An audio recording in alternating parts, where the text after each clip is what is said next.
क्या आपकी लाइफ में कोई ऐसा इंसान है जिस पर आपको गुस्सा आता है? कोई आपको इरिटेट करता है, कोई आपको लगता है ये बंदा मुझसे जेलस है, ये मेरी बुराई ही करता रहता है पीछे से।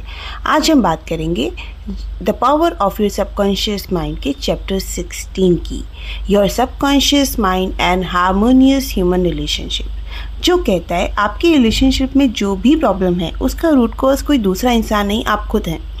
सुनने में बुरा लगता है, लेकिन सुनने के बाद सब कुछ बदल जाएगा।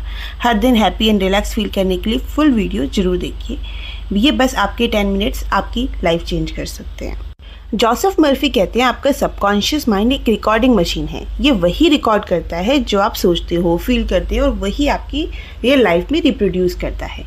बाइबल में लिखा है जो आप चाहते हो कि दूसरे आपके साथ करें वही आप उनके साथ करो। लेकिन इसका मतलब बाहर का बिहेवियर नहीं, इसका इनर मीनिंग है। जो आप सोचते हो दूसरों के बारे में वही आप अपने बारे में सोचोगे। जो आप फील करते हो दूसरों के लिए वही आप अपने लिए फील करोगे।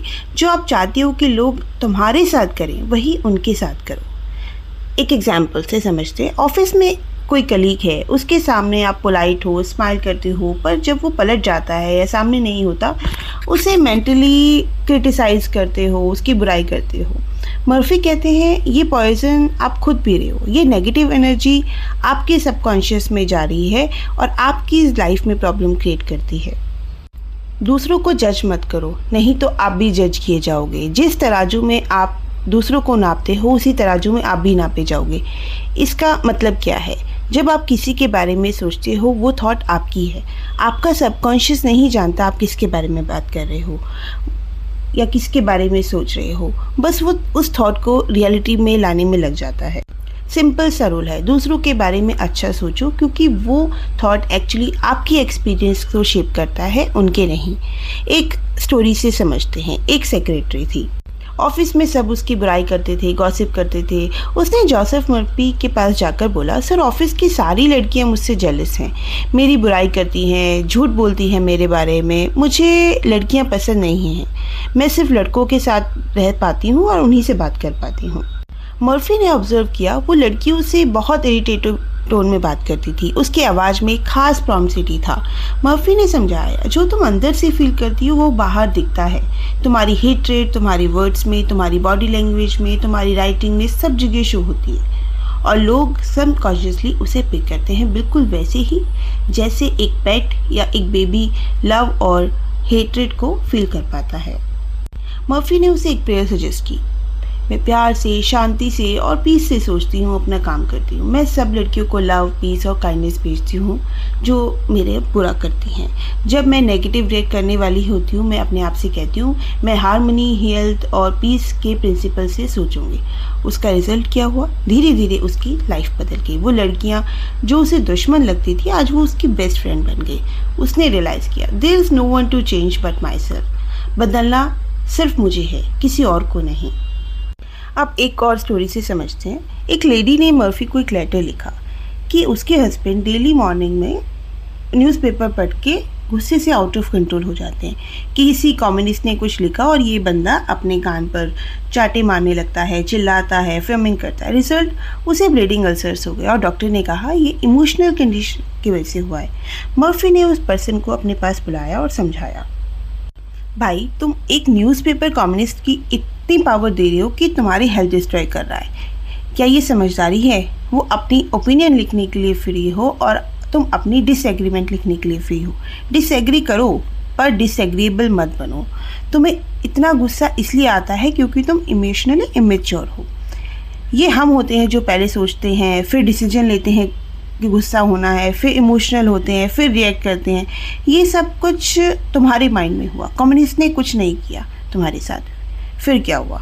उस बंदे को रियलाइज़ हुआ कम्युनिस्ट की राइटिंग उसे इफ़ेक्ट नहीं करती, उसका रिएक्शन अब अफेक्ट करता है। उसने प्रैक्टिस की और कुछ टाइम बाद उसकी वाइफ ने कहा अब वो कम्युनिस्ट की बात पे हंसता है और उसके अल्सर्स भी कम्प्लीटली हील हो गए। अब एक चैप्टर के बहुत इफ़ेक्टिव स्टोरी से समझते हैं कि मर्फी ने एक पर्सन को प्रमोशन कैसे दिलाया। एक सेल्समैन 10 साल से एक कंपनी में था। सेल्स फिगर बाकी सबसे ज़्यादा थे पर ना प्रमोशन ना रिकग्निशन, कुछ नहीं। उसने मर्फी से कहा, सर मेरा सेल्स मैनेजर मुझसे पर्सनली दुश्मनी रखता है, कॉन्फ्रेंस में मुझे ह्यूमिलेट करता है, वो अनफेयर है, बायस्ड है। मर्फी ने पूछा, तुम अपने बॉस के बारे में क्या सोचते हो? बात करते करते पता चला ये सेल्समैन डेली ऑफिस जाते टाइम मेंटली अपने बॉस को गालियाँ देता था। घर से ऑफिस तक का पूरा टाइम मेंटल कॉन्वर्सेशन में, ये गंदा बॉस है, अच्छा बॉस नहीं है, ये मुझे जानबूझकर रोकता है, लाइक दैट। मर्फी ने उसे समझाया, तुम्हारे ये थॉट्स तुम्हारे बॉस के पास नहीं जाते, ये तुम्हारे अपने सबकॉन्शियस माइंड में जाते हैं और यही तुम्हारा सबकॉन्शियस की नेगेटिविटी को रियलिटी में मैनिफेस्ट करता है। तुम खुद अपनी प्रमोशन रोक रहे हो। मर्फी ने उसको 2 चीज़ें सिखाई, 1 prayer and another is visualisation.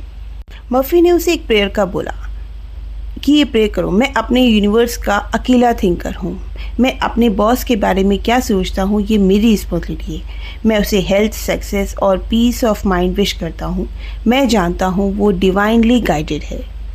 And second, उसने उसको गाइड किया विजुअलाइजेशन के लिए। रात को सोने से पहले एक मेंटल मूवी चलाओ।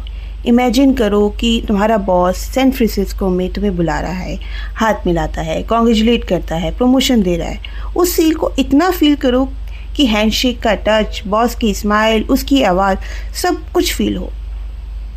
रिजल्ट, कुछ टाइम बाद बॉस ने सच में सैन फ्रांसिस्को को बुलाकर सेल्स डिवीजन मैनेजर बना दिया। 100 लोग उसके अंडर दिए, सैलरी भी बढ़ी, सब कुछ हुआ इसका वो अब तक वेट कर रहा था। अब बात करते हैं इमोशनल मैच्योरिटी के बारे में। मर्फी कहते हैं इमोशनल मैच्योरिटी का मतलब है कोई भी इंसान एक्चुअली आपको इरिटेट नहीं कर सकता जब तक आप खुद उसे अलाउ नहीं करते। क्यों? गुस्सा होने का प्रोसेस पूरा तुम्हारे माइंड से जाता है। तुम सोचते हो कि क्या हुआ, तुम डिसाइड करते हो गुस्सा होना है, तुम इमोशनल जनरेट करते हो एंड देन तुम खुद ही रिएक्ट करते हो। हर स्टेप तुम्हारा अपना चॉइस है। इमोशनली मैच्योर इंसान वो होता है जो दूसरों की क्रिटिसिज्म को अपने इनर पीस से नीचे नहीं आने देता, अपना गोल, अपना एम फोकस्ड रखता है, किसी भी इंसान, जगह या चीज़ को अलाउ नहीं करता कि उसके इनर पीस को छीने। मर्फी अब लव की इम्पोर्टेंस के बारे में बात करते हैं। मर्फी कहते हैं जब तक इंसान के अंदर लव नहीं होता वो अंदर से बीमार हो जाता है। मर्फी कहते हैं लव का मतलब सिर्फ रोमांटिक फीलिंग नहीं होती। Love is understanding plus goodwill plus respect for divine in others. Simple सा रूल, किसी की ईगो को मत तोड़ो। हर इंसान चाहता है कि उसे अप्रिशिएट किया जाए, इम्पॉर्टेंट फील कराया जाए। जब आप दूसरे इंसान को डिग्निफाइड फील कराते हो वो अपना प्यार और गुडविल नेचुरली आपके पास रिटर्न करता है। इसके लिए मर्फी एक एग्जाम्पल देते हैं एक एक्टर का। एक एक्टर था जिसने पहली बार स्टेज पर परफॉर्म किया। ऑडियंस ने बू किया, हिस्ट किया, प्ले ख़राब था, रोल ठीक नहीं था, लेकिन एक्टर ने गलती की, उसने ऑडियंस को ही ब्लेम किया। महीनों तक वो सोचता रहा ये लोग डम हैं, स्टूपिड हैं, इन्हें कुछ नहीं पता, लाइक दैट। रिजल्ट, उसने स्टेज छोड़ दिया, एक ड्रग स्टोर में काम करने लगा, पूरा साल वहीं काम किया। फिर एक दिन उसके एक फ्रेंड ने उसे लेक्चर में बुलाया, how to get along with ourselves. ये लेक्चर उसकी लाइफ चेंज कर गया। वो वापस स्टेज पे गया और इस बार परफॉर्म करने से पहले ऑडियंस के लिए प्रे करता। स्टेज पर जाने से पहले सोचता गॉड की पीस सबके दिल में है, ये सब लोग इंस्पायर्ड हैं, लिफ्टेड अप हैं। हर परफॉर्मेंस में लव वाइब्रेशन भेजता ऑडियंस की तरफ। रिजल्ट, आज वो एक ग्रेट एक्टर है, लोग उसे लव करते हैं, उसका गुडविल लिटरली फील होता है ऑडियंस को। लिसन, तुम्हारे अंदर की फीलिंग स्टेज से पहले ऑडियंस तक पहुंचती है। नफरत नफरत को अट्रैक्ट करती है और प्यार प्यार को अट्रैक्ट करता है। Now understand how to deal with difficult people.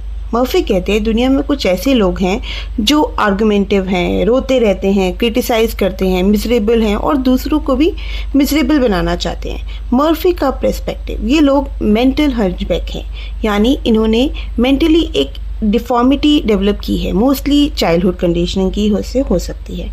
तुम एक फिजिकल हंचबैक इंसान को हेट नहीं करते तो मेंटली हंचबैक इंसान को भी हेट मत करो, उसके लिए भी प्यार रखो। मिजरी लव्स कंपनी, ये लोग दूसरों की खुशी नहीं देख सकते क्योंकि ये इन्फिनाइट से डिस्कनेक्टेड हैं। जब तुम ये समझोगे तुम अनमूव्ड रहोगे और काम रहोगे। मर्फी कहते हैं कुछ लोग ऐसे भी होते हैं जो इमोशनल टेंट्रम से काम कराते हैं, like crying jags, rage fits, emotional blackmail. इनके लिए क्या करना चाहिए? इनके सामने नहीं झुकना चाहिए, फर्म रहो, काइंड रहो, पर यील्ड मत करो। ये लोग डिक्टेटर्स बनते हैं अगर आप इन्हें बार बार अलाउ करते हो। हमारा गोल है अपनी आइडियल फुलफिल करना, दुनिया में अपना हिडन टैलेंट एक्सप्रेस करना। किसी को भी पावर मत दो कि वो तुम्हारे पाथ से आपको हटा पाए।